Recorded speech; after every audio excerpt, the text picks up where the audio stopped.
And good evening. We're live from Beck's on the Bayou for Inside Trojan Athletics right here on KLEB. Coach Brian Callais here with Casey Gisclair. We're going to be talking some Trojan athletics for the next, hour and a half, 2 hours, I guess, right here at Beck's. If you're in the area, come stop by.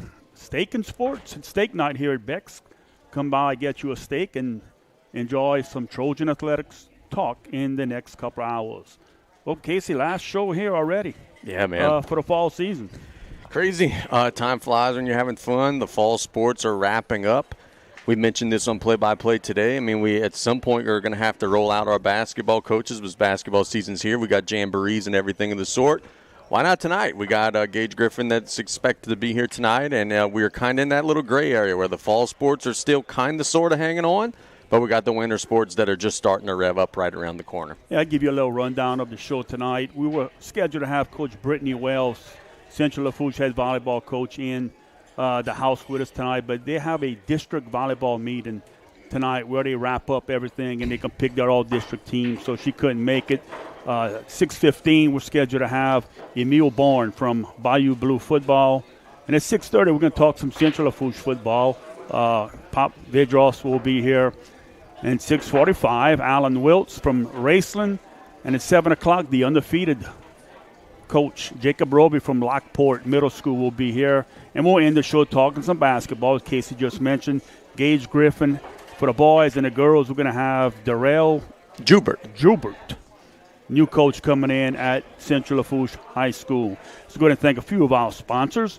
I want to thank Beck's on the Bayou for hosting us all throughout this fall season.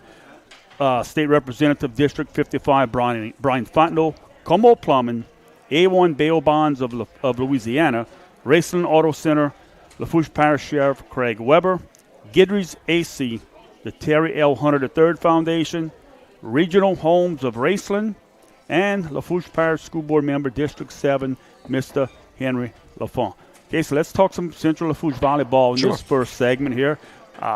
Lady Trojans ended the season with a record of 18-20, but they won their last 3 games in a row to qualify for the state playoffs. But when you do that, you have a winning season and fighting for a playoff berth. They drew their number 1 seed, Dominican.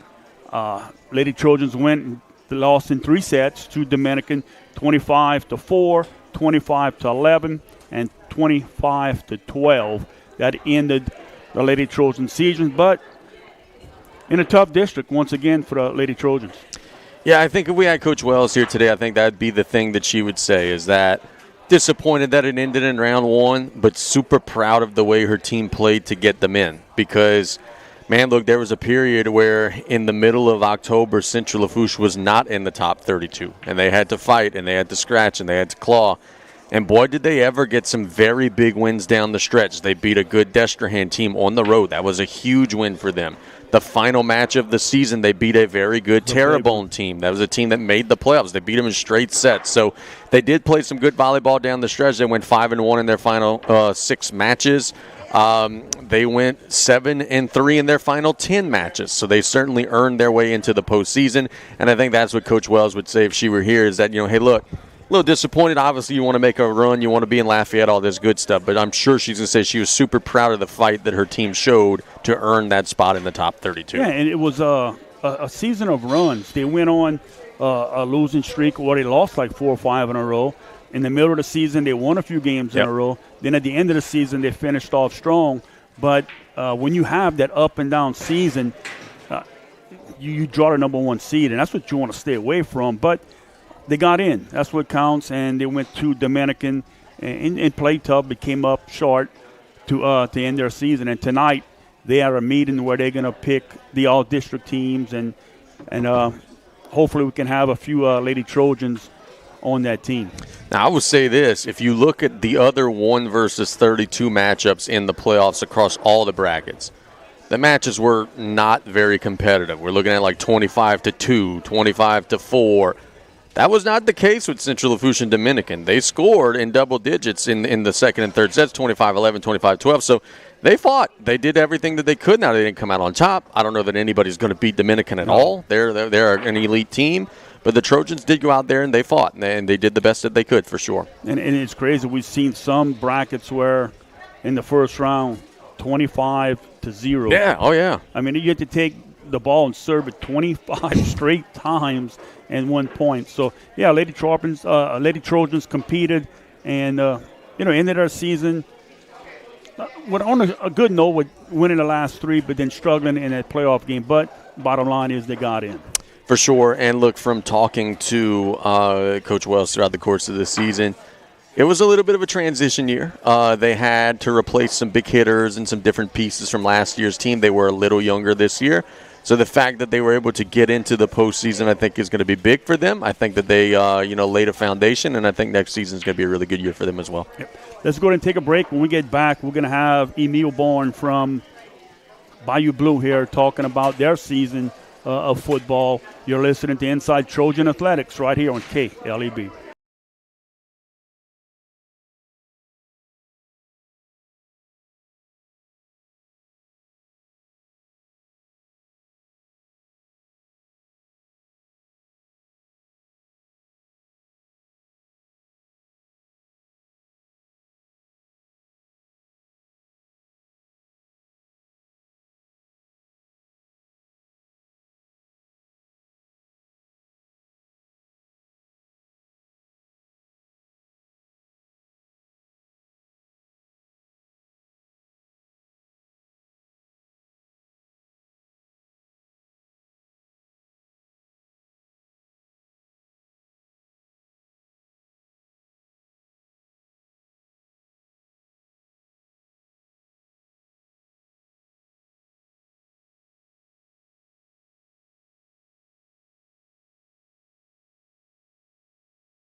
Oh.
Here to Inside Trojan Athletics, Coach Brian Callais here with Casey Gisclair.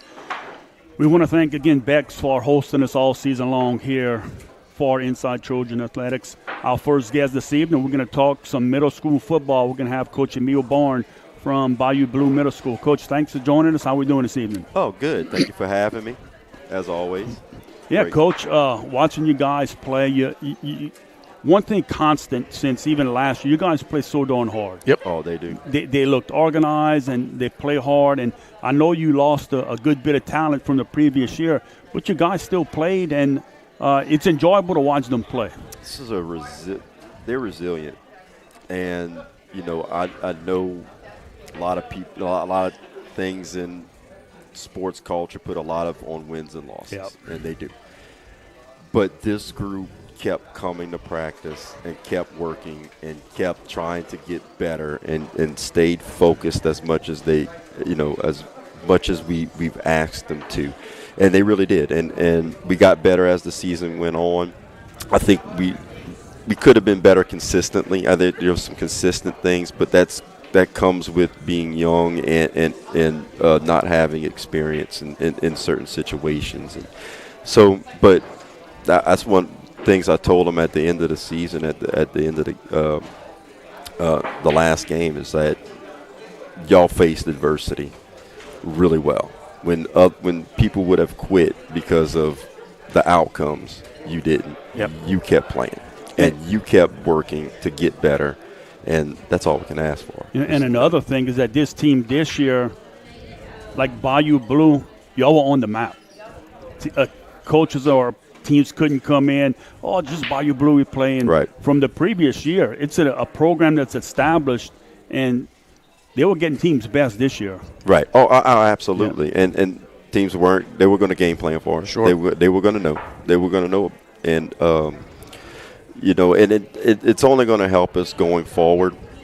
Once we go, right now I'm going through, you go through an evaluation period. You evaluate what worked, what didn't, and how you move forward.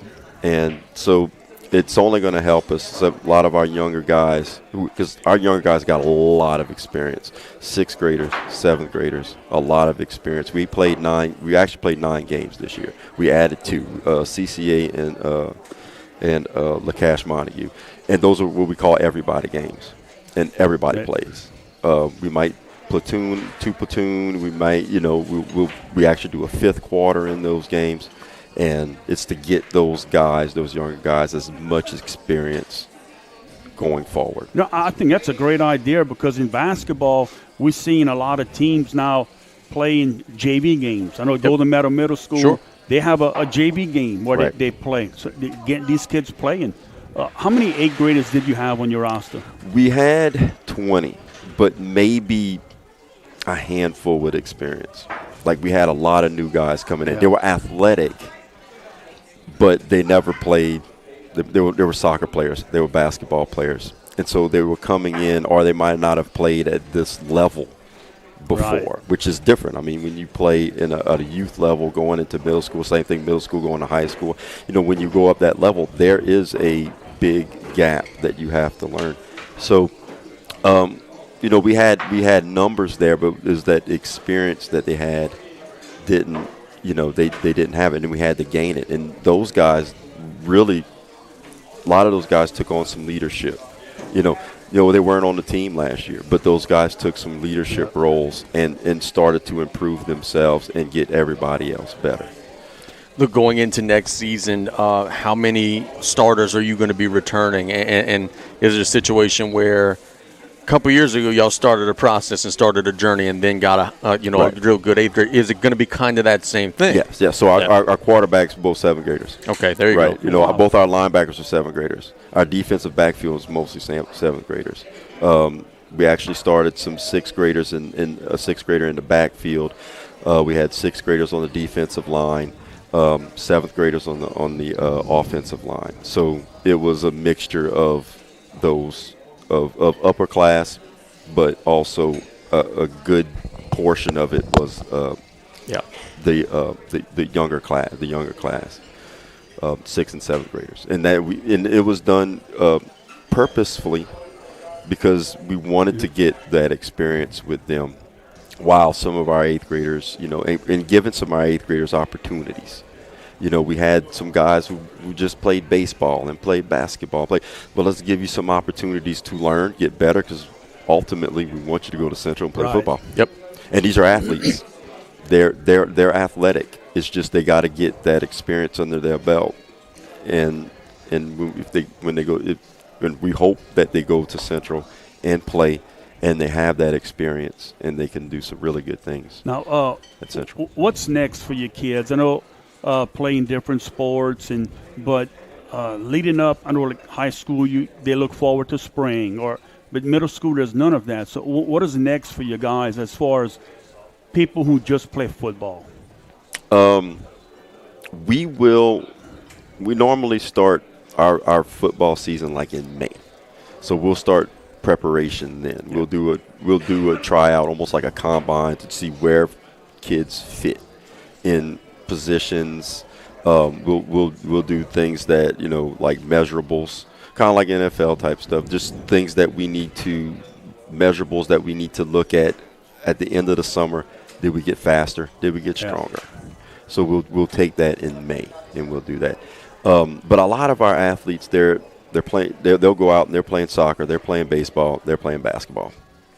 They're not just. Yeah, they don't stop. They're not stop. They're not like, oh well, season's done. Let me go, and I'm done. No, they're doing other sports. They're rolling on. No, that's cool, man. Look, let me ask you this. We asked Coach Derek Brunet this question. We asked Coach Nancy Pierce this question. When, as a staff, do you start kind of feeling out, okay, well, we got this back and we got that back. Maybe we'll be able to do this. Maybe we'll have to work on that. When do those things start happening? Oh, I started evaluating already. I started evaluating myself already. And the same thing they said, by the way. You start going through. When you are evaluating the things you're doing throughout the whole season, and then when the season's over, you're able to sit back, take a deep breath, you take a break for a little while, for about a week, get all the equipment in, and then after you start going through that evaluation process. So that's what I'm doing right now, and I'm looking at things, kind of setting an action plan. So what things I did well, what things I didn't do well, and then I'm getting literature on things I need to read or clinic stuff, to where these are things I need to get better on. How can I get the kids more consistent? How can we do different things like that? Hold them, accountability things. And then I'm reading that, taking all that in, and then I put an action plan forward, and now we're going to go. Cool. It's mainly teaching stuff. That's what we are. We're teachers, and that's what we do as teachers, and that's great coaches are great teachers first. Right. You have to teach first. And let's talk summer. And a few years ago, there was middle school summer. There's no such thing. But nowadays, it seems like y'all starting in May, and that's carried throughout the summer. So we'll start the last 3 years, we started in May, but we would come in like the first or second week of July. We would have a break in June. There's a lot of vacations, a lot of things. Middle school kids, you have to have a ride to get there. So it's not like you can say, well, we're not going on a vacation, or you're not doing, things like that. I'm not opposed to doing anything in June. I know some coaches do things in June. We just haven't in the last 3 years. And I'm thinking about, that's part of the whole evaluation. Should we start in June doing more to try to get our speed, to get faster, to get stronger? Should we start in June doing that, going into July, and then start rolling on with other things? But then you're also dealing with middle school kids, and there is a middle school burnout. Yeah, sure. Sure. It is. You're dealing with 11, 12, 13-year-old kids, sometimes 14. So, you got to watch that. You got to be careful of that. Do y'all have a place on campus where y'all could weight lift? Yeah, we do. We have a room that we created, and we have some weights that we acquired that we can that we use to do that. I'm not a big to where we lift heavy, not at this age level. Right. We want to build for strength in the muscles. So what I do in my PE classes, we do calisthenics pretty much every day. So we're working, we'll do a 4-movement calisthenic, about 5-10 minutes. And we're doing that in my PE classes every day to try to build strength in the muscles. Now, we're not trying to build the muscle. What we're trying to do is build strength. And we want to get stronger in what we got. That makes sense. Yeah. Look, the news comes out today. Coach Vedras announces he's going to be resigning from Central Lafourche. I want to ask you this. I know he's so involved in the middle schools. And man, look, that's going to be a blow. I know he would like to, go and watch the games. Oh, well, I'm just telling you something for the first time. As he just walks in. He meant a lot to our local middle school programs, man. Tell me about it. No, he has been. Yeah. No, that's I'm trying to take this. Yeah, I apologize. I just assumed that you knew. No, I did not. I did not know. I'm trying to take it in. No, he's meant a lot. He's been a staple there as a head coach, as an assistant. He's always anything we've ever asked, whether it's equipment, we've always been able to get that from them, and just provided anything that we've ever needed at the middle school. That's always been involved in what we're doing. But yeah, I didn't realize that. Well, I was going to let him break it next segment, but cat's out of the bag. Cat's out of the bag. Yeah. Oh man, so yeah, that is a blow. That's a hard one. Let me ask you, administration-wise. I know it takes a great administrator to have for a coach to, they let them do his job. Yeah. And his support. And I think at Bayou Blue, y'all have one of the best administrators around. Yes, absolutely. You do. And absolutely. That's common. That's all over. His name would be brought up as one of the best administrators. How important it is for you to have an administrator like Mr. Andre Adams to support you guys?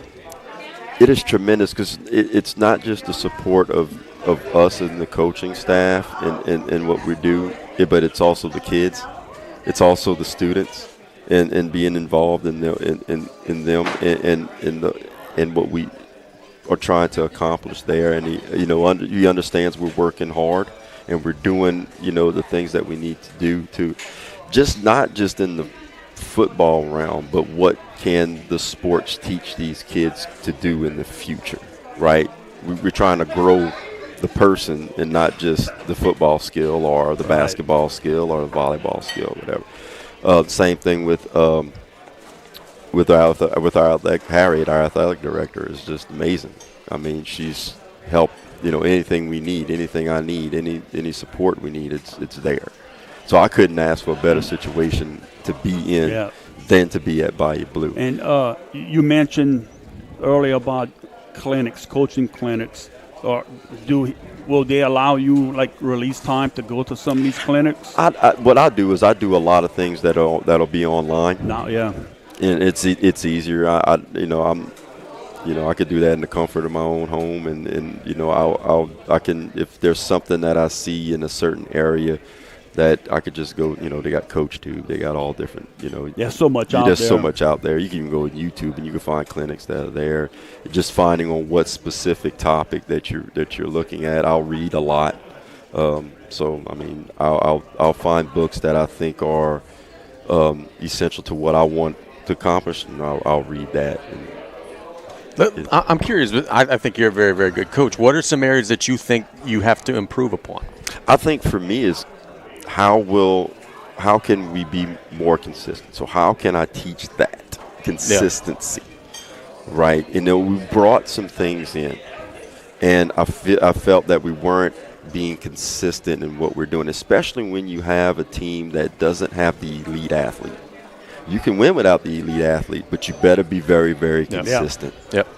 And if you're not, then that's when, you can look at like LSU with Jaden Daniels. I mean, were there some inconsistencies there? Oh, absolutely. It didn't matter. But it didn't matter, right? So, that's what we're talking about. We had some elite previous years. So those inconsistencies didn't rear their ugly head. This year, we had athletes, but not that elite level. So now things you have to be more and more consistent. So that's some things that I really want to look at and really want to improve upon is how can I, whether it's in practice, whether it's in drill, whether it's in accountability, what do I need to focus on to get better as a coach to really bring that home. I love that. Coach, thanks so much for joining us thank y'all, as the always. Season. I know I can speak for Truck where we enjoyed watching your kids play for the last couple of years. It was it's fun to watch your kids play. They compete, they play hard, and they leave everything out on the field, and that's a credit to you and your staff. Oh, absolutely, and it's a credit to those kids too. They those guys from Bayou Blue, they like to play, and they like to go ahead, and they're resilient. They're very, very resilient. Well, again, we appreciate all the time you gave us throughout this football season. We're looking forward to continuing to cover you guys in the near future. Absolutely. Thank y'all so much. I appreciate it. All right. That was Coach Emil Barnes from Bayou Blue Middle School. Does a tremendous job with his guys, and they're in good hands. They're in good hands from the administration on down. I loved his answer about consistency. And he's 100% right. When LSU had Jaden Daniels, if the whole offensive line missed their blocks, Jaden Daniels could still go run for a touchdown. What's happening now when you don't have Jaden Daniels there, when it's not that same consistency, you got to make things happen. And it's almost like the service academy approach with Army, Navy, whatever. Everybody's got to be pulling in the same direction every play. I loved that answer. That was very good stuff. Great answer. And, again, tremendous job that they do at Bayou Blue Middle School. Let's keep it going here. We're going to not take a break now. We're going to keep moving, and we're going to go with Coach Pop, Shelly Vedros here at the table. Coach, thanks for joining us. No problem. Thank y'all. Good. I had a little softball meeting, so running a little late, but I'm here. Well, Casey kind of let stuff out the bag in the earlier segment. I stole your thunder, man. Stole your thunder. I'm going to leave it up to you, and just walk us through your process. For the news that broke this afternoon. No, we got called in this morning, and me and Mr. Hill spoke, and just decided to go in a different direction with everything. I'm not leaving. I'm not going anywhere. I know questions were asked about AD and all of that stuff. I'm not going anywhere. I mean, I've been in this 29 years, got 4 left, so. That's what I was going to ask. Yeah, 29 years? 29 years at the same school, yes, sir. I've never been anywhere else. Wow. That's amazing. That's amazing. Nowadays where you can stay at one school and it's going to end up being 33 years at one school. Yeah. That is amazing. Like I said, that's what we spoke about this morning. It's something that I like the community, I like the kids, like everybody. I mean, it's become my home. I'm not from here, from Assumption, Boyville. Right. So when I got out of Nichols, Randy Bro was coaching, Chad Blanchard and all knew me, T-Boo, got me on. I never left. Wow. Yep. So look, it is what it is. It is. I'm going to move on. I'm not going anywhere. I'm for it. I'm going to support it. I'm going to be there, hire the best we can get in there because I love those kids, and I'm still going to do what I can for them. And I'm sure when you broke the news to the team, they had to have some of these kids upset because just the outside looking in, the relationship you form with these kids, it goes beyond football. Oh, yes. Yeah. Like that's why I said it. Like some of my best friends now when I first started coaching and throughout the years of coaching. And I can go anywhere, and I'll see some kids that I've coached, and the families that I've got to know them. They were upset. Like I told them, no. I teach them all the time, adversity, and it's the next thing. This is just something in life that you got to be able to get on, and you got to be able to adapt to it, and go do your job. And that's what I've been preaching to them for all these years. And of course they were upset, and I said, don't quit, keep on going. I'm not going anywhere. I'm going to be here for you to support you. And that's just how I am. But real quick, the thing is, Pop, you took over this team when, and I'm going to say it, Central Lafourche was probably at its lowest, where they went through coaching changes here and quick.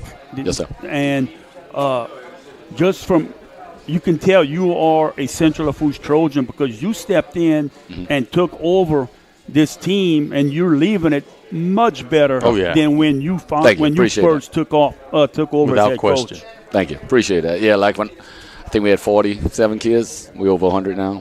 And that's Brian, kids, that's all I want. I want to just get those kids to believe in themselves and do. Look, do we have the best? No, but I guarantee you they'll do anything you want for them. They want for you. They hard-nosed. They very smart kids. They great kids, great families. That's why I never left. Because I know what I deal with and I know how they are. And a lot of these people who hide behind computers and stuff, they don't get it's more than football.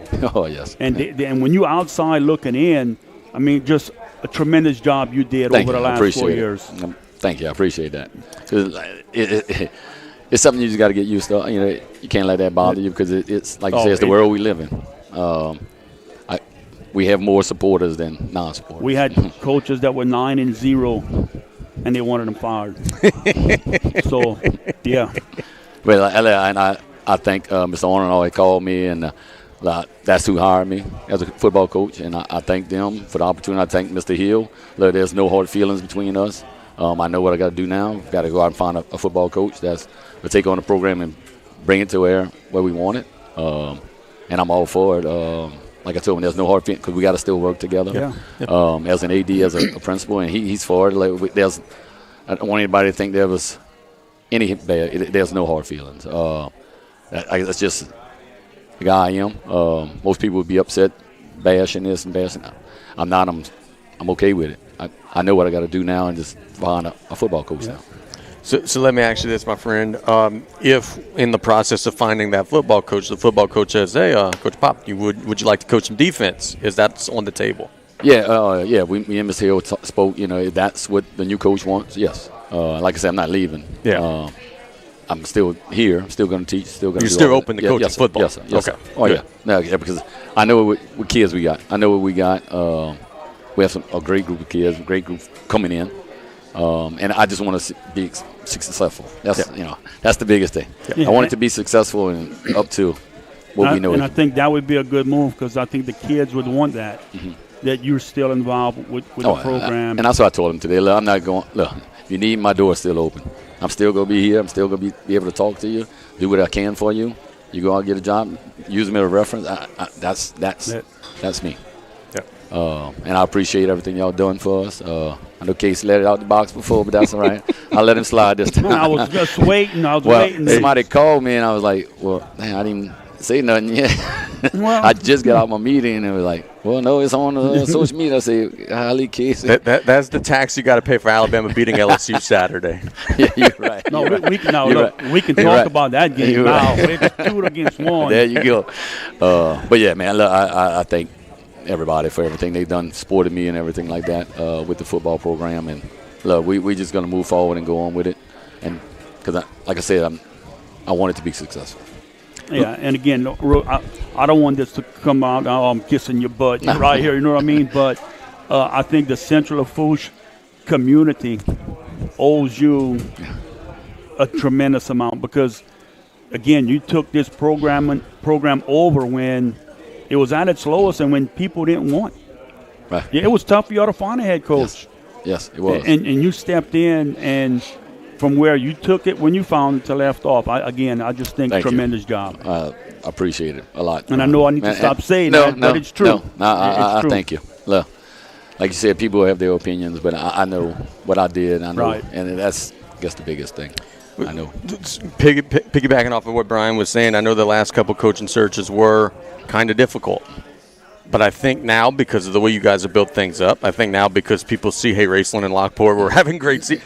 I don't think y'all are going to have as much problems. Is that kind of what you're hearing as well? There's no doubt. And that's what we spoke about. In the past 5 years, I would have thought differently. Yeah. Now, no, I really think we'll be okay. We're opening up. We got to talk to the school board, and I want to open it up as soon as we can, so we can get somebody in at least before January. That way they can do the spring. They can get their things in. That's the kind of timeline we're looking. I know we have Thanksgiving, Christmas, and all, but in the playoffs, we can wait a little while in the playoffs because if somebody's in the playoffs, I don't think they would apply right now. Once they out and it's the end of the season, I think so. But we're going to try and get it finalized before January. Honestly, that's the time. We talked about the timeline this morning. Yep. Because like I said, we got to move on. Yep. I know it's me, but we just got to move on because I'm still an AD. I want to hire somebody for that. Yeah, I don't want those kids to suffer. It seems like it might sound quick in January, but that has to be done. Yes, yeah. I mean, because if you want to put your program in, I mean, somebody's going to come in with something brand new. I remember how it was. You got till May, spring training, before you know it's summer, and then now you're back at it. It seems like a fast turnover, but it's if you want it to be successful. It's needed, right. You don't wait until May at the end of the school year because then you got June, July. Yeah. But you start now, and then that way you can build. They can put their program in and get their things You got to fit a teaching schedule. And nowadays, coaches move schools. They want to bring people with them. That's right. Do you have room to put it? Yes, you know, sir. it's we will have some room. Yes, sir. Because we were short some teachers. We have some teachers that I think are leaving in January. So we'll have some teaching positions. that helps in Yes. the hiring process for Yes. sure. Yes. Man, look, you guys were not that far away. Could have won a South Lafourche game. Could have won an HL Bourgeois game. Like, I know people are going to look and say 2-8 and think that you guys are ions away. That's not the case, man. This could have very easily been 4-6, 5-5, and then you guys are in the playoffs. No doubt. Like that's just two of the games you mentioned. And we had some mental breakdowns, and not just kids, with us too as coaches. And we were right there. Yep. Like you said, it's just so easy. I'm telling you, before the beginning of the year, we were excited. But like I said, we had some injuries. We had a few things that went on during the year, and we just didn't get them, like over that hump. And like you said, we had the South Lafourche game and the HL, and we played bad against probably one of our worst games against East St. John. Oh, yeah. We had a couple of injuries that game, banged up. But it was the adversity that I keep on telling them, and that's just didn't get over. It happens. It happens, look. And I just got to move forward. 4 years going by. I don't want to put you on the spot, but what's one of the biggest things that you are going to take away from? Is there a certain game that you won't forget, or anything that happened? Just being, I know I was an assistant coach, but being as a head coach, they look at you differently, I guess. Those relationships, that's the biggest thing that I got from those kids when we were at our lowest, and they just stepped up, and that just made me proud of them, of who they were, and taking those experiences from those kids. That made me, because they still called me today. They had two of them text me a while ago. Coach, sorry about that. From 5 years ago, 4 years ago when I took it over. So that's where, you've been in coaching. That's where it hits. If you made those kids realize that, and you did that with those kids, that's the benefit of it. Yeah, they're doing that on their own to do it. It says a lot. Amen. I think one of the games I would remember is it might have been your first win of the season at South Lafourche. At South Lafourche, yeah. I do remember that one. Because that was a crazy game. Yes, it was. Every year we had it. I won it, BJ won it, he won it. Every other year we were going back and forth. And that first year when we got it, we hadn't won in 2 years. Because y'all intercepted, y'all ran it. Or y'all take, if your guy falls, you'll run the clock out. Yep, that's right. But then he scored, and they got the ball. And that's right. Yes, that was a crazy end to that game. Intercepted at the end, and I made him fall. You were going to go tackle him. Yeah, but that was Ciandre Raymond. He had the long touchdown, 97-yard touchdown, and he intercepted for a touchdown. And South Lafourche, before that interception, they almost scored. They had a play that they ran. That's right. That it was that was a crazy ending to that game. Yes. There's a few games, but it's just the kids, man. That's what I take from it, all that experience. Being in that position, I guess it's a little different. They look at the head coach a little different than your assistant sometimes. Yeah, no doubt. They being a father figure to them, that's the biggest thing. Let me ask you this. Tyler Lewis at Terrebonne says all the time that he has been trying to close the gap, as he says, getting them closer to the river schools. What does Central Lafourche have to do to close that same gap and get closer to those river schools you compete with every year? We'll probably got to get bigger and stronger for sure. Yeah. That was our downfall this year. Every week I've talked to you, and we had to control line of scrimmage. And I think we will. If we get bigger and stronger and just believe. It's hard these days to get these kids to believe that they can do something. I guess, like you say, when they got all the background, when they get away, that they can't. And I try to tell them all the time, just believe you can. If you can don't have any doubt. They boys just like you. Just go out there and do it. If they can start believing, and plus the bigger and stronger, that's the hardest thing I think we got to get over. Yeah. That they can do it.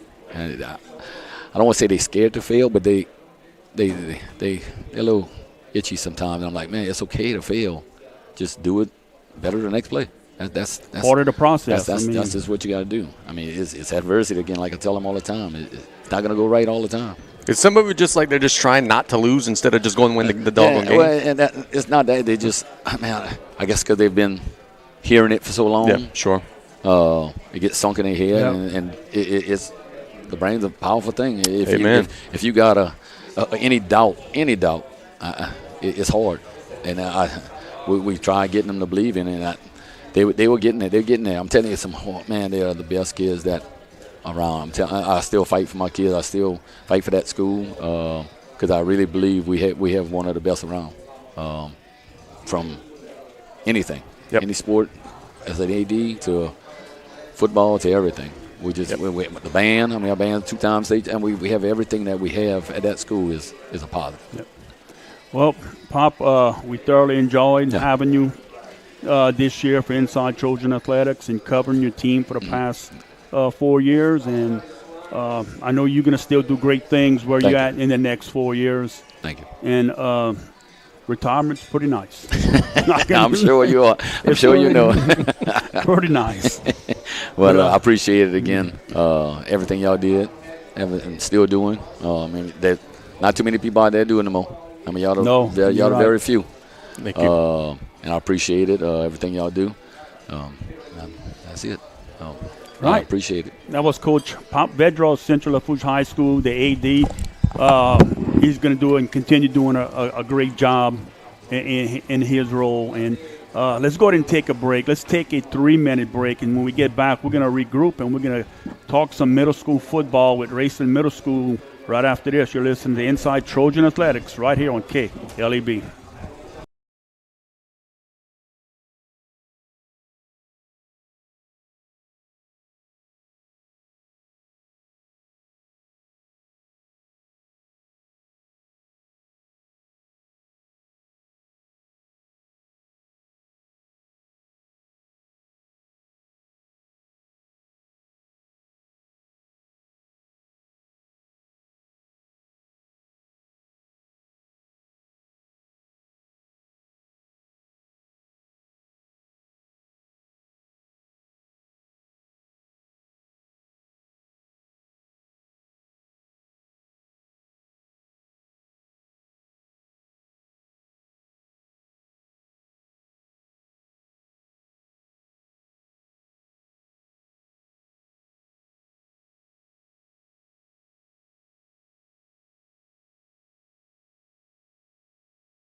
back to Inside Trojan Athletics. We're here at Beck's on the Bayou, our final show of the fall season. We've been here every other Monday.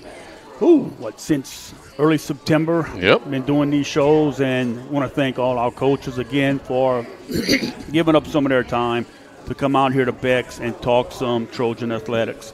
Also want to thank Lafourche Parish School Board member, District 7, Mr. Henry Lafont, Regional Homes of Raceland, the Terry L. Hunter III Foundation, Gidry's AC, and Lafourche Parish Sheriff Craig Weber.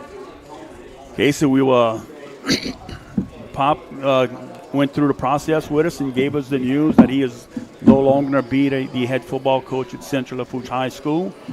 And they're going to open up the job as soon as they can and hope to have a coach in by January when the second semester starts, which I think that needs to be done. Yeah, for sure. And look, I want to say something here. And I think at some point you just got to give someone their flowers whenever they deserve it. We mentioned how the reason why Coach Vedros became the Central Lafourche head football coach is because they went through a coaching search where they didn't have a whole lot of luck. Coach Moore left them in June, didn't have a whole lot of luck. Coach Vedros said, hey, I'm a lifer. I'll do it. Let's make it happen. It was supposed to be a one-year thing and ended up being a four-year thing. Now, I will say this. In those 4 years, he mentioned they have grown their roster from the 40s north of 100. In those 4 years, they have become more competitive. In those 4 years, they have, gotten better disciplined. And they're going to have an easier time finding somebody this go-around. And it's easy. It's easy to look and say, 8-31 in 4 years. No. They were laying that foundation that will make the next coach's life so much easier. And that is going to end up being the legacy that Coach Pop's going to leave, as he brought some stability at a time where it was desperately needed. Yeah, and like you mentioned, nobody wanted it. And he stepped up and took the job and did a tremendous job out there. And I agree. Of course, all these people can sit back and complain this and that, but you got to look at the entire picture, what he did for that program, and 100% he is leaving that football team better off than when he took it. You can't argue that. There's no way anyone can argue that. Yeah, no doubt. And look, elephant in the room, you got Lockport and Raceland. We're going to talk to Lockport's coach in a minute, so he just walked in. That's two teams that were extremely gifted this year. You've got some talent coming up. That was very publicized in the area. Coaches talk, people know. That's going to be a desirable job. That's going to be a coaching search that is going to be very intriguing to see, who's going to apply, how many are going to apply, and ultimately what they're going to end up being able to get. Absolutely. And look, don't think that the middle school success is going to automatically transfer to the high school. 100%. They got work that needs to be done. These guys got to keep getting better and better and mature just as individuals and as players. So there's work to be done, but the pieces are there, and that you can take those pieces and bring it into something good at Central. And look, I'll tell you this, another thing that would make the job attractive to me is the fact that you're inheriting a job where there's already a pretty damn good defensive coordinator in place. Yeah. He did an outstanding job as an assistant. And he said, hey, I'd be open to work as a DC under the next regime, and I think that would be a big recruiting tool as well. And what a perfect opportunity Central has, where Coach Pop said maybe 4 years left. Bring in someone to work under him and let a young coach learn from Coach Pop, and in 4 years, you got your next defensive coordinator. Yep. They can certain things that they can do, and we'll see. But again, I can't overstate the job he's done at Central. I know I keep saying it, but from the outside looking in, he did a great job. So let's talk about this. You were an athletic director. You were, in the position that he's in, a little bit of a different situation where, he is finding someone to replace himself. That's a little different. But just being in the process of finding a new coach, and he mentioned the timeline of wanting to, get them in before the second semester. And what loops hula hoops do you have to climb over to try to make that a reality? He mentioned, hey, if we post it right now, coaches in the playoffs aren't going to apply. Talk us through the timeline of what that looks like. Well, you got to go through the school board. They got to open a job because you need to hire a teacher first. Yeah. Then is the coach. And so there's a process there where you're going to have to open the job up for so many weeks and then take applications and go through the interview process. I believe you have to, at least when I was there, we had to interview a certain amount of people for the job. And you move and then you hire your coach. But you got to, again, it's in January. You want them to come. And there's so many different moving parts where the new coach that you want, he may have signed, like depending with school system, a year contract where he cannot get out in January. So on their end, some things have to be worked out. Where is he from? Will he finish the school year at the school where he's at? Will he drive back and forth? That's tough. And teaching all day? Will he just come after? So there's so many moving parts that they're going to have to be worked out. But I think they're on the right track of getting the coach in when the second semester starts in January. Yeah, for sure. How difficult is that to convince someone to do that? Is it usually their preference to come in January, or do they usually prefer to come in May? No, I think they want to. Yeah. They know, coaches, they know we got to start right away. And the elephant in the room, coaching pay. Yeah, That's buddy. going to be a factor. You're going to have some coaches that are making more as an assistant, and if they come as head coach, they may have to take a pay cut. So there's things right there that has to be worked out. So we'll see. But let's go ahead and take a break. We're going to take a 2-minute break. When we get back, we're going to see Coach Jacob Roby in the house. We're going to talk some undefeated Lockport Park I'm about to football. say, you get that right. That's parish champion Jacob Roby. Undefeated parish champion Jacob Roby. Right after this in 2 minutes. We'll be right back here on KLEB.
And welcome back here to Inside Trojan Athletics with Bex on the Bayou. Been here all season long on every other Monday night. If you're in the area, stop by. Come get you a steak and talk some Trojan Athletics with us. The way you just hooked that up, you could be on a NASCAR pit crew, bro. Quick, huh? That was amazing. It's quick. That was absolutely amazing. I learned from the best. Look at him. That was quick. Let's talk some Lockport undefeated football with Coach Jacob Roby. And, Coach, you can introduce your staff member. Yeah, I have with me Coach Charles Foss.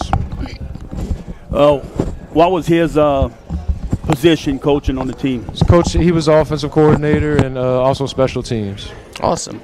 Well, Coach, first of all, remarkable season. Just from start to finish, we talked about it all year long. You guys are doing a great job. And just talk about the way the season ended for you guys in that last game. Yeah, it was definitely a tough game. Racing had a great team. They came out and punched us in the mouth at first. Went up 8-0. We were losing at halftime, but I told the guys, we've been here before. And there was 2 other games that we were losing at halftime and found a way to come back and win. At the end, man, drove down the field, finally got to score, started hitting the inside runs. That was paying off for us, so we kind of stuck to that our last 2 drives. After we scored, we kicked off, and our kicker had an awesome kick, pinned them inside their own 20. It was an amazing kick. Then they fumbled on the ensuing possession, and we got the ball, I think it was around the 40, and drove it. Inside runs, and finally gave it to Wiley on the quarterback counter, which has been a great play for us all year. And he was able to cap it off. It was very similar to that E.D. White game, which ended kind of the same way. So it was kind of like we ended the way we started, which was pretty cool to see. Well, Coach, we would call on the LCO Golden Medal game, and we were keeping tabs on y'all game. And everyone in the stadium was watching y'all game. Coach Wiltz, if you listen, and just turn it off for a second, but we'll pull them for you guys. We wanted to see that undefeated season. That don't happen often. No, last time it happened was 1988, so it was a history-making performance, and we told the guys that, it was amazing what they accomplished, and just to see all the people in the stands. I know we had a conversation about that the night before the game. To see how much support they had, it was just amazing. Amazing to see. They even had like a little parade for them last weekend. I'm hearing that some of the kids might be riding in the Christmas parade, so they're eating it up. Yes. And yeah, Coach, when we talked, you sent me that picture after.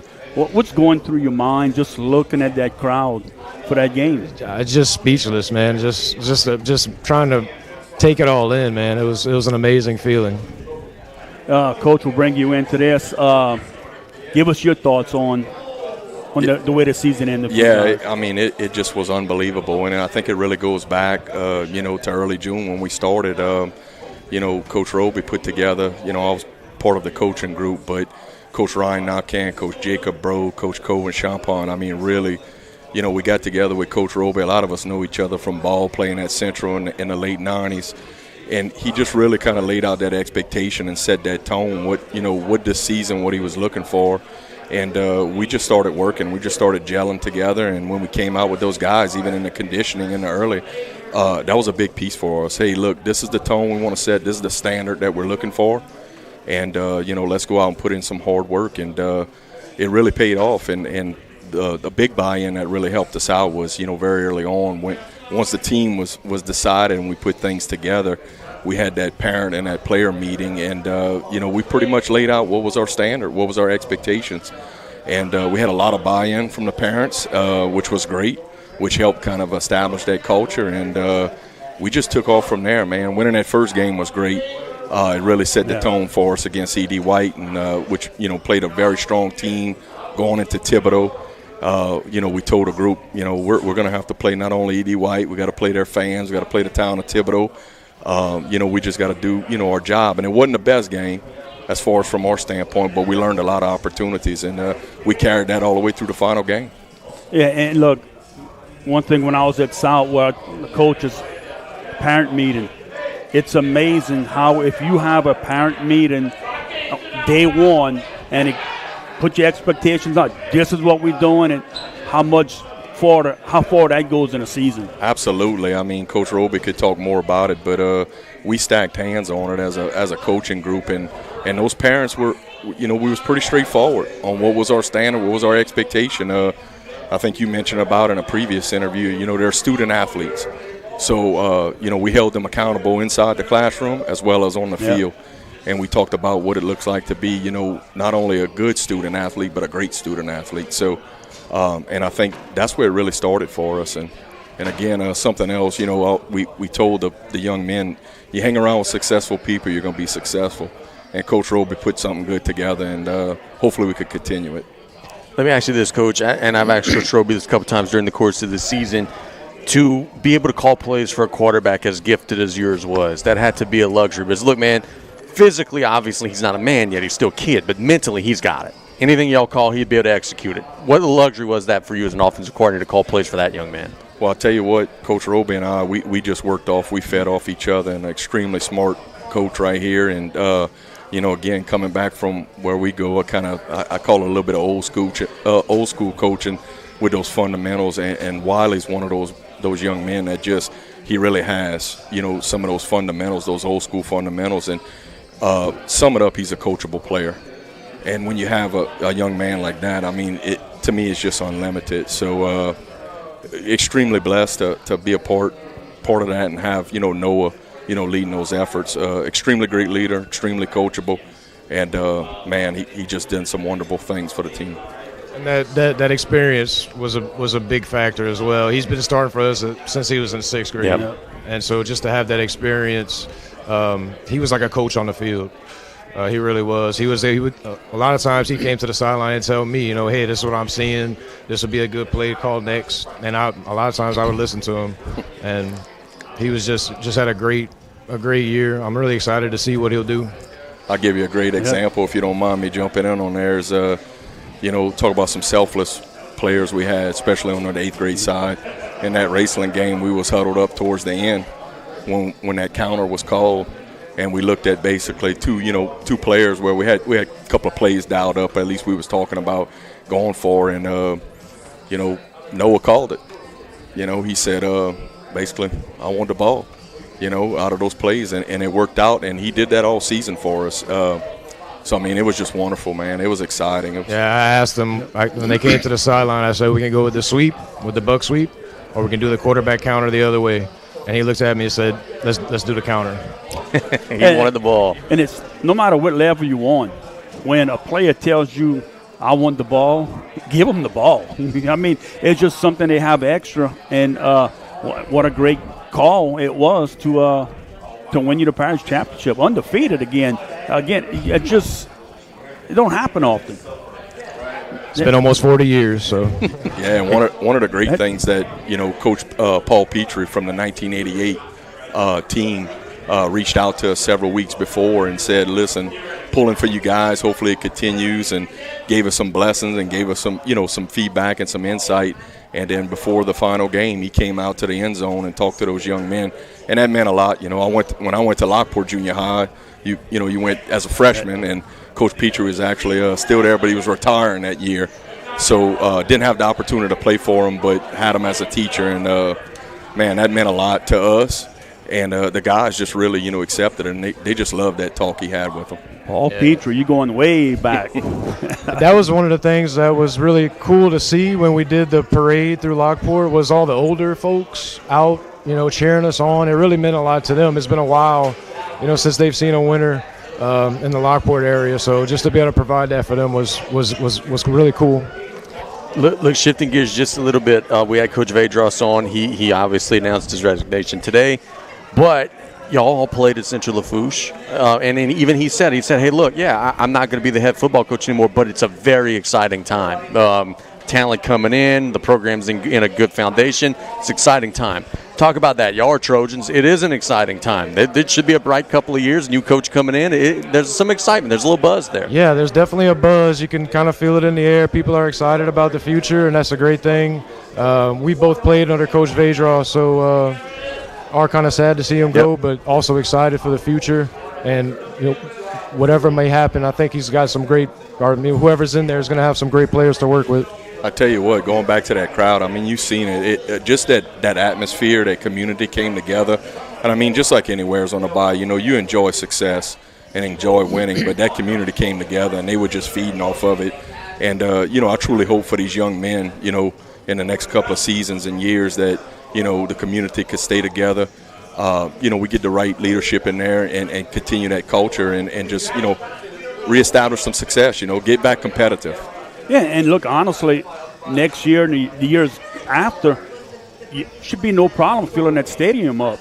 If the two middle schools can fill that entire stadium with these kids coming up, and, man, the future's bright, Central Lafourche football for sure. Yeah, that community was hungry.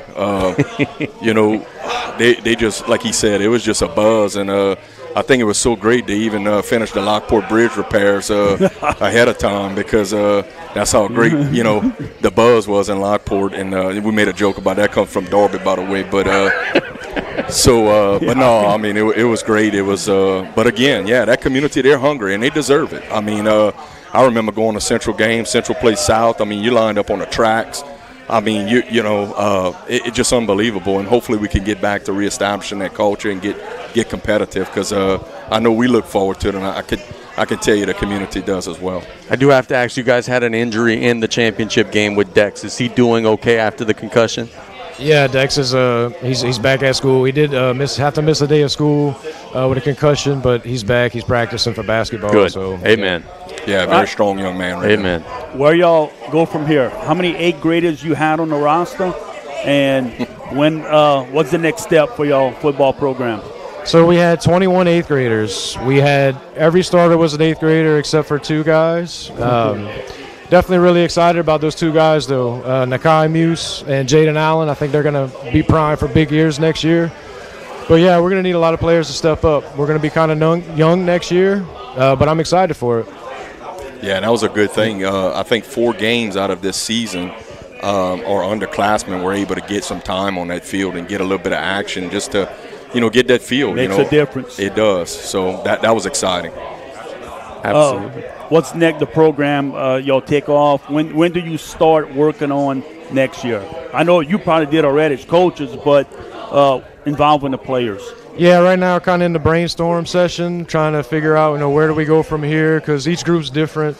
But it's really hard to see, exactly what offense you're going to run or what defense until you get out there with them. The transition from 7th to 8th grade is such a big transition, man. These kids grow so much, like physically, mentally, everything. So we're not going to have anything set in stone as far as offense or defense or even position-wise until we see these guys again, which will be in June. We usually get together in June and, begin our summer workouts then. So, like I said, we're just kind of brainstorming until then.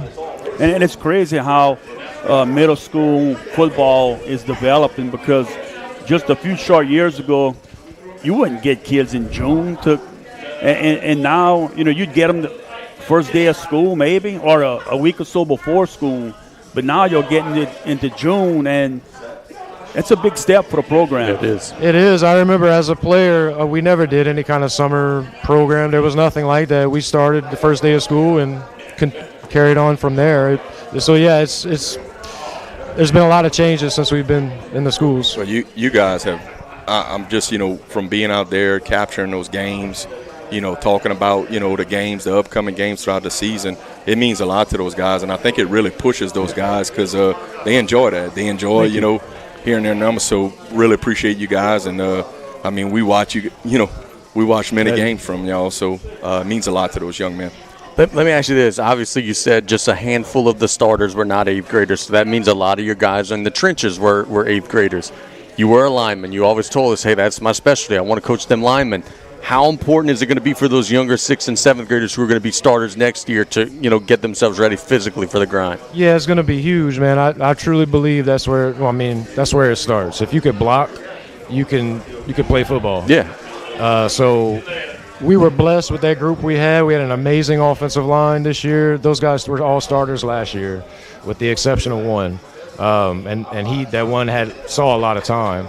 So it is going to be a change. It's going to be a challenge, but we got some guys I'm looking at that I think can step it up and take those guys places. Awesome.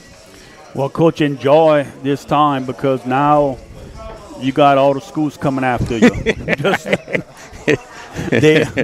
They are going to come after the Lockport Pirates for sure after an undefeated season. But such a great job y'all did. It was a thrill just calling y'all games and watching you guys play, and impressed with the coaching staff because, you know, as a former coach, I'm watching everything. Okay, before the game, I'm seeing how y'all warming up, and it was all organized and disciplined where each coach was doing their own little thing. And a lot of times on a middle school level, you don't see that.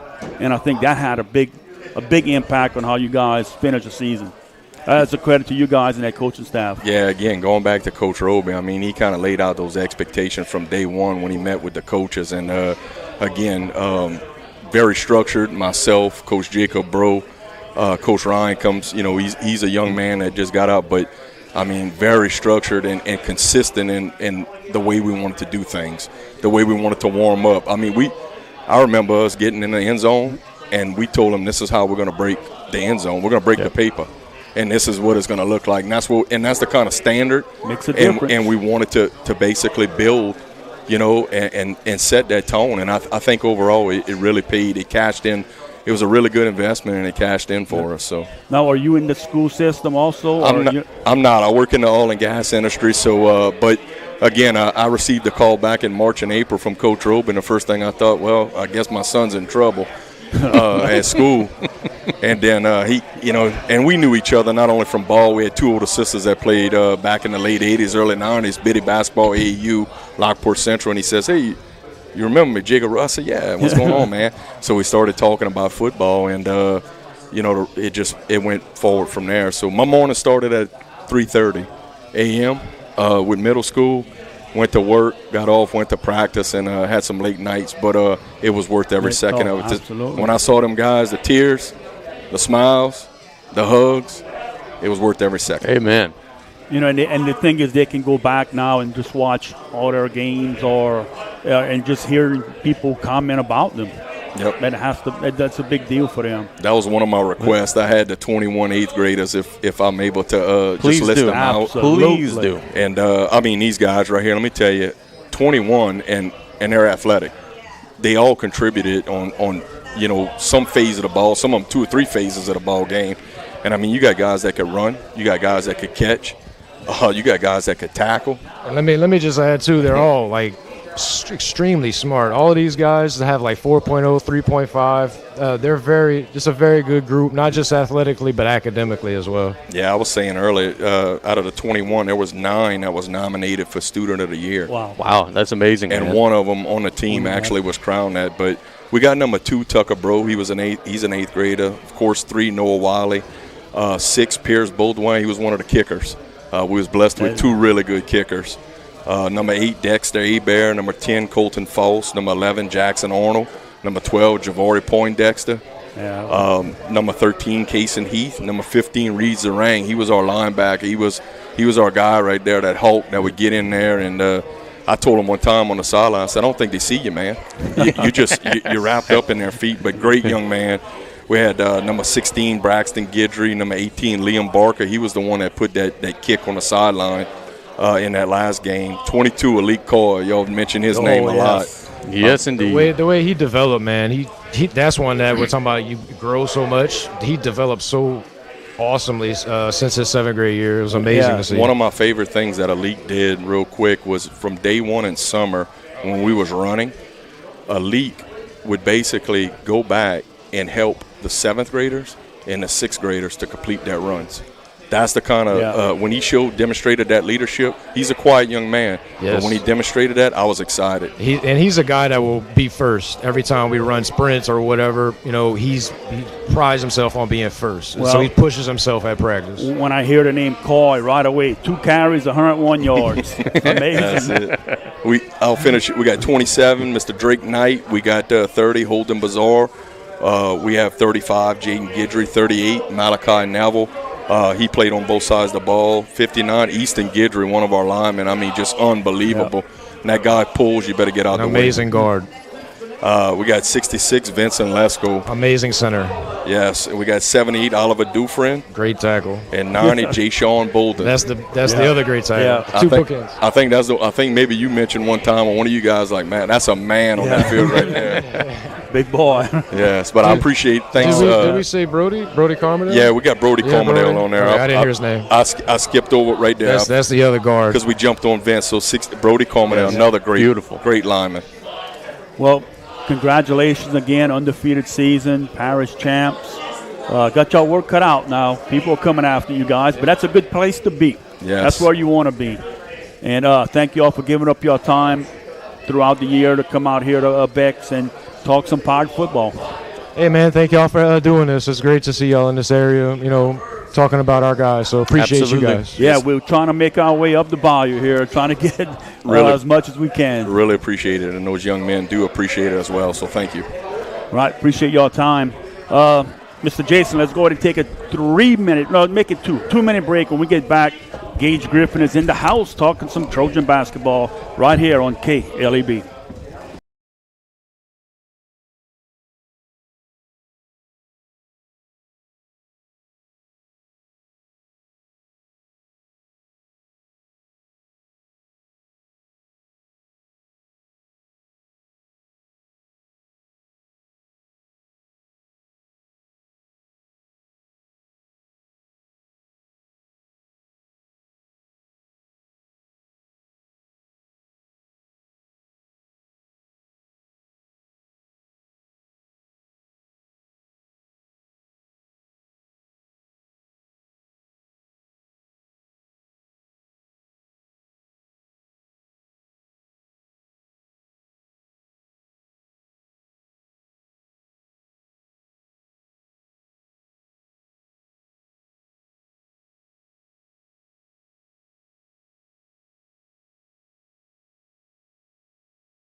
To inside Trojan Athletics, we had spars.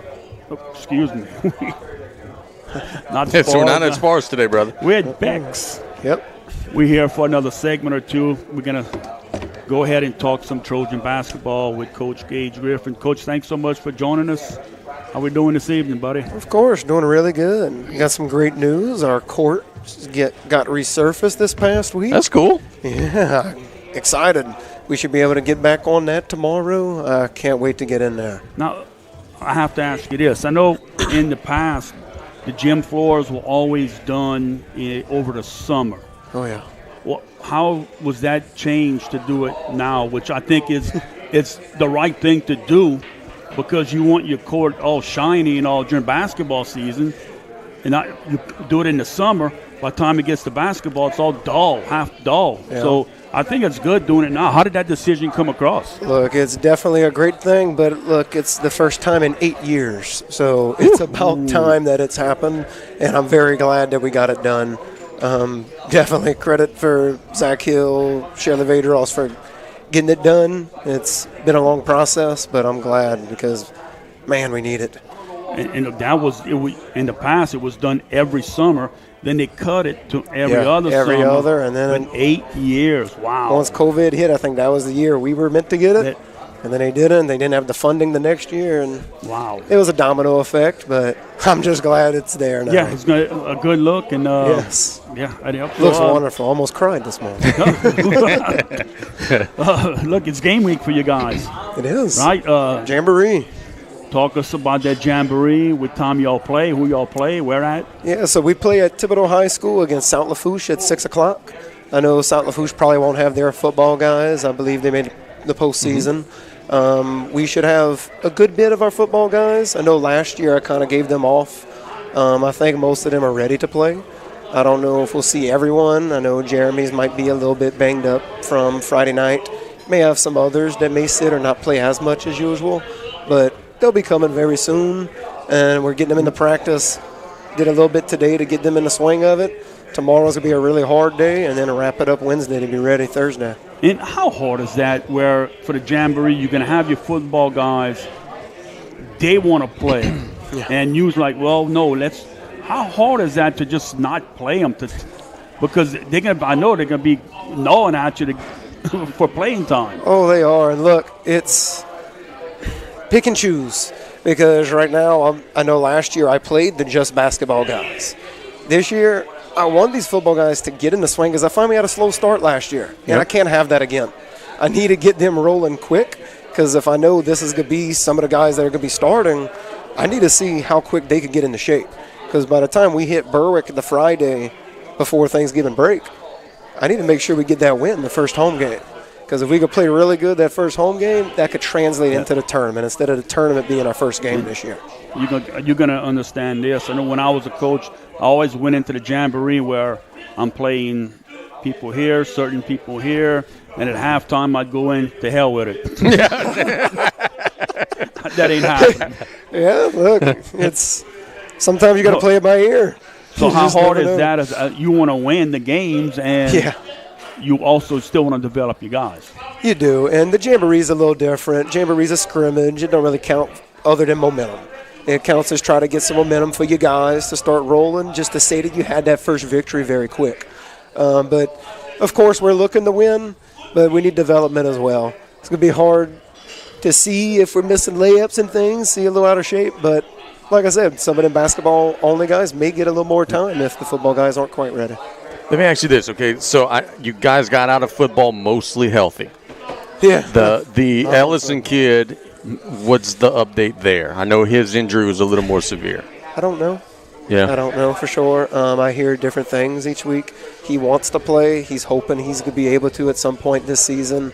But the trainer said, look, prepare for without him just in case. You don't want to be counting on a guy that's never going to come back. They had mixed opinions. I know he went to different doctors. Some said something was torn. Some said sprained. So we're not entirely sure. He's going to try to get some treatment. If he can handle it, then he'll be back hopefully soon. If not, then we got guys that will be ready to step up. When did that injury occur? The St. Lafourche game, during actually. South. He was injured previously, and then he came back. I think that was the game he came back for, and maybe he went a little too early, but I think it was actually the opposite leg. So it may have had nothing to do with the previous injury. So you mentioned the football guys, and you're wanting to play them. Yeah. Talk to me about how long that takes, because the Cleveland we're going to see Thursday is not going to be the Cleveland we're going to see 3 weeks from now, 4 weeks from now, a month, 2 months from now. There's going to be some rust there. Same with everybody. How long does it take to get them to where they're not football players anymore, they're basketball players now? Yeah, it's going to take a little bit. I know last year the Crescent City game was when we finally started to hit a little bit of a stride, gain some momentum. It was about 2.5 weeks. And right here, we got about 2 weeks to get to the Berwick game, 2.5 to the Thibodeau tournament. Yep. So this year, I said, look, I know some of you might be banged up. I need you practicing if you can. Yep. That way we could start getting that out. You can see today they had some guys missing layups that they might not miss. But once they get into it, I even said the story to the team. I said, look, you basketball only guys. Some of y'all are like, man, we got to run because we missed layups. We haven't missed them in a few weeks. But they're in the swing of it. They're ready to go. They're in basketball shape. These guys, I'm hoping that 2 weeks is going to be perfect for them. Yep. What are some things? When is your first regular season game? The Berwick game, the Friday. So that's the Friday before Thanksgiving. And then, So we got that game, then the Thibodeau tournament, the 3 games there, which I'm excited about that. I think I got an idea of who we're going to play. What are some things you want to get covered or installed? Let's say before that game, everything, or I know it's gonna maybe with the football guys, it may take them a little bit of time. But what you want to get in your system? How much of it? Most of the stuff.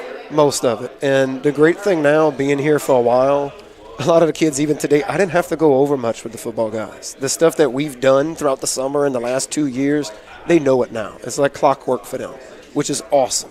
Because now I'm able to venture out, do a little more plays. I think I get to open up more as a coach as well, which is awesome. I got some players that can shoot much better than they have in the past. And it's fun being able to design plays like that. I haven't had that definitely last year. No missing Evan, the 20-point score. I got to be, or sometimes more, but I got to be a little more creative now, and it's fun to do. Let me ask you this. I know coaches will say, I don't look at the power numbers until 20 games, 30, whatever it is. But you tell me you play Berwick the first game. Berwick usually wins double digit. That right out of the gate, that's a big game. Yeah. And in Division I non-select, you can't afford to not play well for a stretch. Correct. So how do you relay that to the kids to like, hey, look, man, yeah, it is a long season. Yeah, it is a marathon. It's not a sprint. But that first time we take the floor, we better be ready because that game could come back and haunt us later on if we're not ready for it. It definitely could. But, look, this year I told the kids today, look, I'm chomping at the bit. I'm ready, and they're going to feed off of that energy. I truly believe. Good. I think a lot of them got something to prove. Talking to some of the guys that came back today, they're ready. They're saying, Coach, like, when can we play? Like, yeah, we want to play in the Jamboree. Awesome. If we're ready to go, yeah, sure. Let's get it right. So they're buying in. They see the vision. And I really, last year we had, I think, 6 wins. This year I told them, look, we're hitting 6 wins in the month of December. Like, we got to get this thing rolling. I want double digits by the time we hit January. Have you noticed with your football guys how much out of shape they are? And like I'm talking basketball shape. Yeah. It's different. You were at practice today. Did you notice some of that? So it is absolutely different, and a lot of them figured it out, and some of them were saying it before. They were like, man, I'm a little worried. Like the one day we had of the basketball tryout, they're like, Coach Gage, I was tired.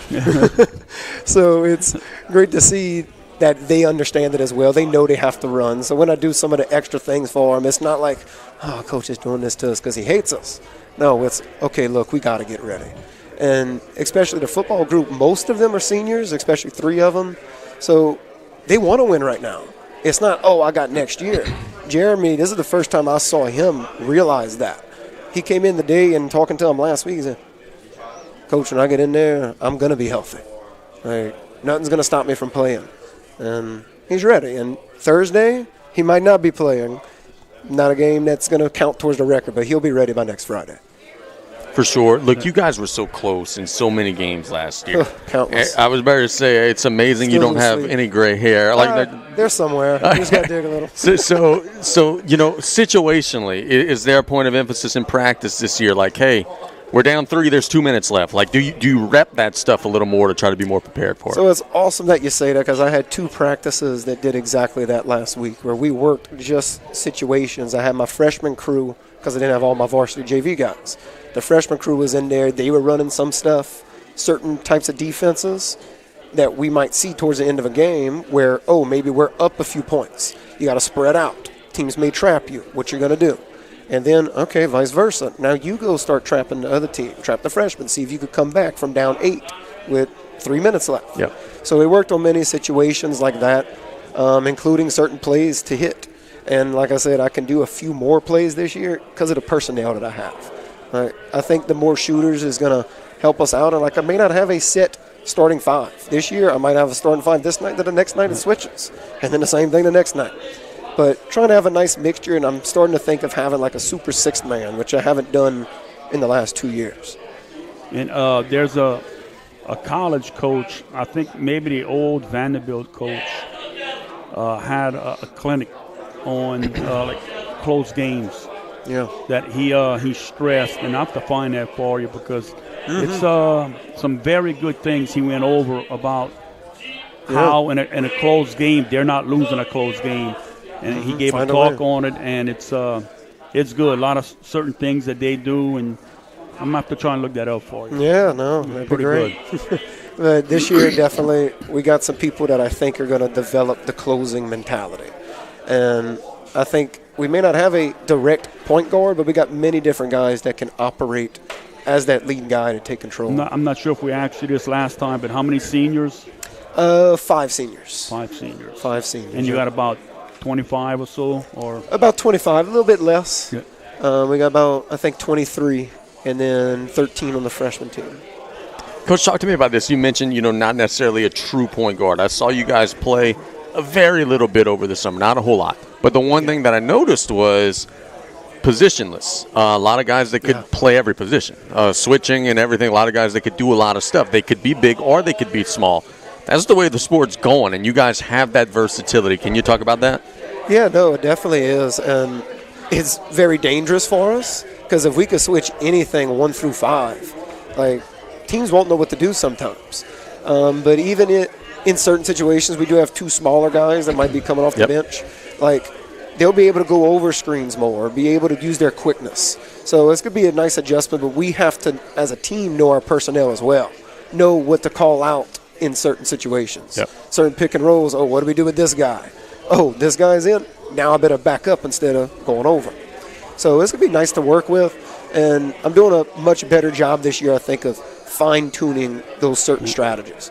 Hey, look, we need to always make sure we're doing this. Always go through the screen. Don't switch in this situation. You got your full staff with you? Porter's going to be coming this week, and Alan Wilkes was back today. He's actually probably wrapped up freshman practice a few minutes ago. He's been there since 6 o'clock. Tell us about your freshman team. Because, I watched the middle school last year. I think they got some good boys in that crew. Tell me about it. We definitely do. We got a very talented group, very top-heavy, I believe. I know the top 6 are really good, and they might get some JV time towards the end of the year possibly. We got some from Raceland, some from Bayou Blue, a few from Lockport. But it's great to have all the feeder schools give us somebody. You don't always have that. So to have that this year, it's really good for the future. Like I said last time, I really like my junior group as well. So when they come up to seniors and these guys start moving up, it can make for a really bright future. And I love what we're building. And the more they buy into the system, the more I'm able to exceed it. Coach, thanks so much for the time. Of course, anytime. No, not yet. Oh, not wait, yet. wait. Not yet. Well, I'm the sport basketball, and best of luck this year. Now you can do your stuff or your finger, do all that stuff. Come on, you got to do it. Who's He's on TV right now. Who is he going to wrestle in his last match? I think it's Gunter. Go. I really think it's Gunter. I think he's one of the surprise opponents. Maybe not the one we see Friday against LA Knight, which that's another story. I don't love what they're doing with him. No. But I think it's going to be Gunter being a surprise guy. I think he's going to be one to beat John Cena. I was a guy that wanted Cena to win his final match. I wanted him to walk out with a title. I don't know if that's going to happen. Ask me about Survivor Series, because if we get a Dominic Mysterio John Cena match, then I think we're cooking something up for that last one. All right, one. brother. Okay, I got you. I smell what The Rock's cooking. That's it. Oh, my God. Oh, come on. He's such a hater, man. He doesn't. Hey, look, when the Roman theme plays, he doesn't know nothing about this. You got to hold the one up. Oh, I know a lot about it. I'm just not doing it. No, I know. Yeah, me and Buddy look at least he's like, learning. what is he doing? Yeah, I know. Well, Coach, thanks so much. I hope your favorite wrestler wins tonight. I hope so. But we'll be talking with you throughout the season. Thanks a lot. Will do. Thank y'all. All right, that's Coach Gage Griffin, Central Lafourche boys basketball coach. They get cranked up this week. They tip it off at the Thursday. Thibodeau High School. They play South Lafourche at 6 o'clock in the Jamboree. That's going to be fun, man. That's going to be a lot of fun seeing the Trojans. Guys, football kids, they'll be ready to roll. Girls coach. That's Coach Jubert. Yep. We're going to go ahead and transition. We're going to talk some Lady Trojan basketball. Coach Jubert is here with us. How y'all doing? Good. Coach, thanks so much for joining us this evening. First of all, let's talk some Lady Trojan basketball. When you got the job, when did you get the job?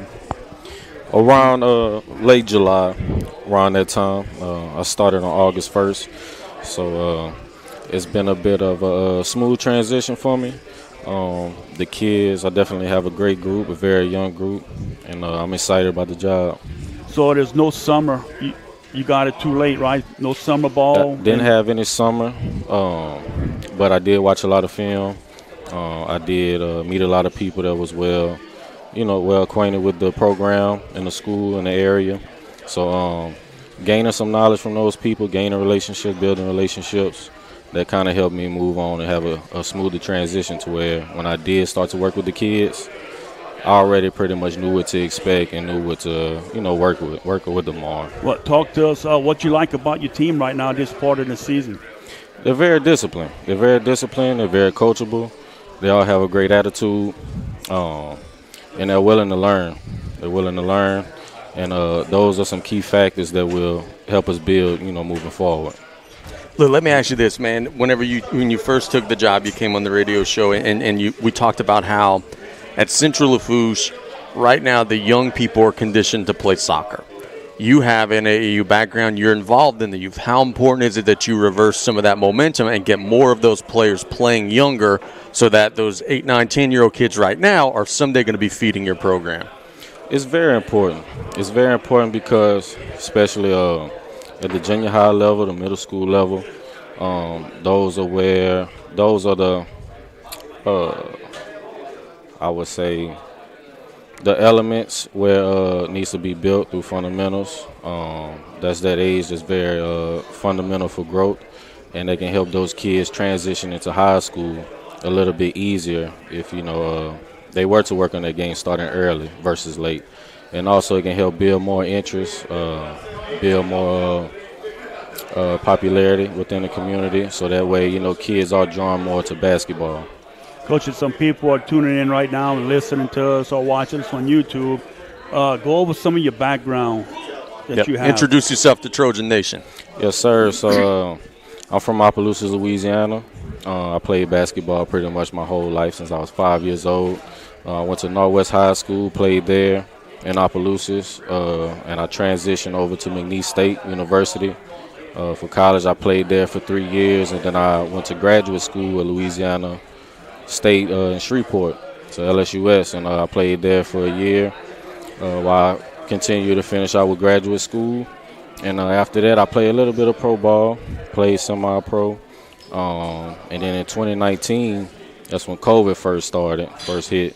And our season got canceled for pro ball, and then that eventually led into me going into the school system and coaching within the schools. And but previous to all of that, I have a lot of training experience that started from when I was 18 years old. I've pretty much been working with kids since that age moving up. I've been heavily involved with AAU basketball. I've been a volunteer as well as an assistant coach from 18 all the way into, I want to say, 21, 22 years old. And then I started to, become a head coach and then get my feet wet around that area. And I love it, man. I love it. I have a very rich background with basketball. I come from a basketball family as well, so I just want to pour that knowledge into the kids, into the youth moving forward. Very good. And what got you to the Central Lafourche? Was it your desire to be a head coach on a 5A level, or? Yes, sir. I love to compete. And I feel like that 5A level is a very competitive. Has a very competitive nature involved with that level, and I see that I can build something great, something special here at Central Lafourche. And I also, not only want to build within the school, but also the community, and within that younger generation. The younger generation, and like you said, I know soccer is very popular out here, but I want to go ahead and, kind of broaden the horizons with those younger kids and eventually grow the sport of basketball in this area as well. Hey, look, last year, Coach Torra had a group that was very young, but they did play very, very hard. I'm sure you saw that on film. Got a lot of those kids back. How do you try to build on that and try to, turn those close losses into some wins this year? Compete. We have to compete. I have a very, like I say, young group. Yep. They're very disciplined. They're very coachable. But our key word for this year is to compete. As long as we compete each and every game, each and every practice, I feel like we'll do very well. And just believing in ourselves, knowing that we are capable of having no limits, So just preaching that, keeping those kids grounded with those principles, I feel like will work out for us very well. If someone's watching this and they want to come see the Lady Trojans play basketball, what can they expect? Like, what is your philosophy on offense and defense? A fun and exciting team. We like to run. We like to play defense. Like I said, we want to compete this year. So just making sure that we can play hard each and every night. We can bring a little bit of excitement on the defensive end. They can transition into some easy offensive buckets.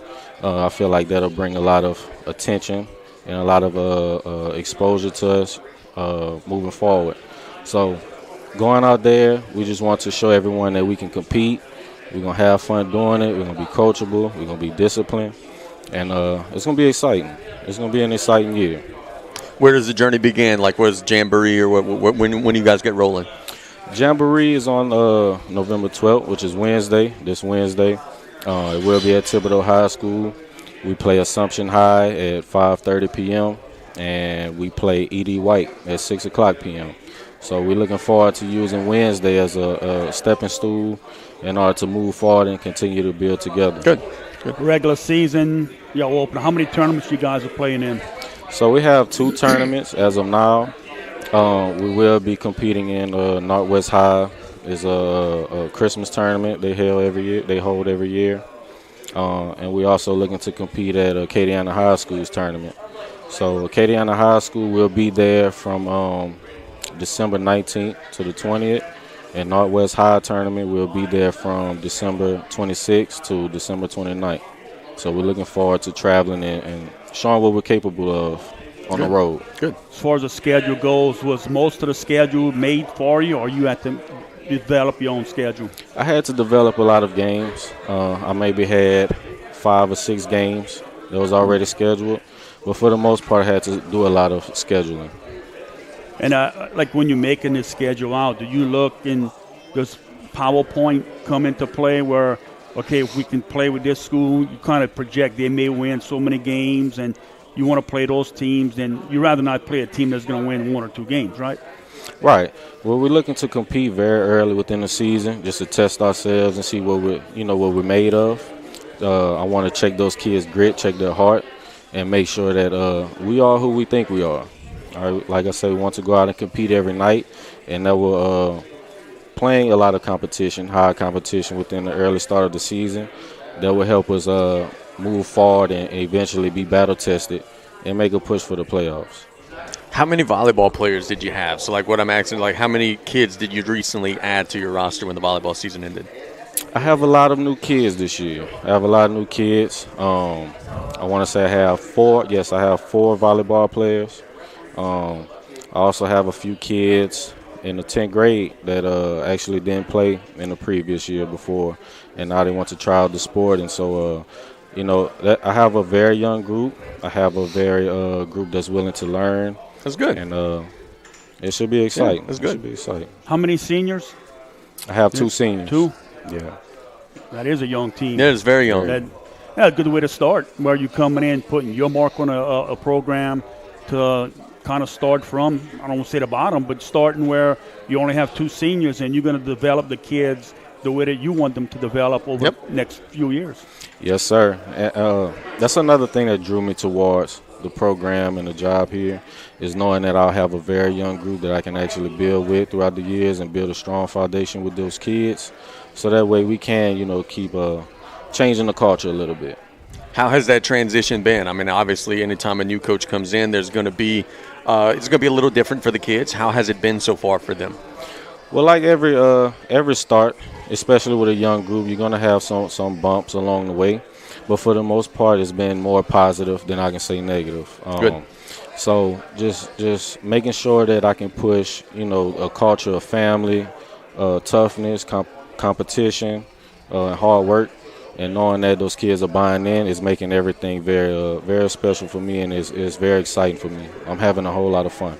Good deal. Coach, thanks so much for joining us. We're going to have you on, if we can get your number. I don't know if Casey I got it. We got it. We're going to give you a call throughout the season and have you on play-by-play on our radio show. And, again, thanks so much for joining us. Best of luck. Welcome to the era, buddy. Thank you, fellas. All right. Central Lafourche Lady Trojan basketball in good hands. They're going to do a great job, and Coach is going to start from the bottom level and put his mark on this program and expect good things to happen. Look, he said it. We got some 10th graders that didn't play last year. That's the start of it. Getting the kids in the halls on the floor. That's the start of it, and that process has already started there. I think bright days are ahead for Coach Drubert and those guys, yes, for sure. No doubt. And look, it's our last show. We're going to be wrapping things up here from Beck's on the Bayou. We want to thank Beck's on the Bayou for their hospitality, hosting us every other Monday night here, talking some Trojan athletics. We also would like to thank State Representative District 55, Mr. Brian Fontenot, Como Plumbing, A1 Bail Bonds of Louisiana, Raceland Auto Center, Lafourche Parish Sheriff Craig Weber, Gidry's AC, Terry L. Hunter III Foundation, Regional Homes of Raceland, and Lafourche Parish School Board member, District 7, Mr. Henry Lafont. Casey, that'll wrap things up for us here at Beck's on the Bayou this year. It's been a good time talking some Trojan athletics. It sure has, and look, we made some new friends, man. Got to know these middle school coaches very well. Got to rub elbows with the high school coaches. It's been a lot of fun. It truly has been. And look, come on by and hang out at Beck's on these Monday nights, bro, because it's packed. Oh, yeah. There's good camaraderie. We got people at the bar hanging out, talking right now. It is a fun place to hang out. Good vibes all around here on these Monday nights. And those steaks smell delicious. Yes, they do. Yes, they do. Well, that'll do it from Beck's on the Bayou for Casey Gisclair to my right. For Chuck Gisclair on my left, working the computer and the camera. Coach Brian Callais wishing you all a very good night. Keep it right here on KLEB. We're back at it tomorrow, 12 noon to 2 p.m. for play-by-play. Good night, everyone.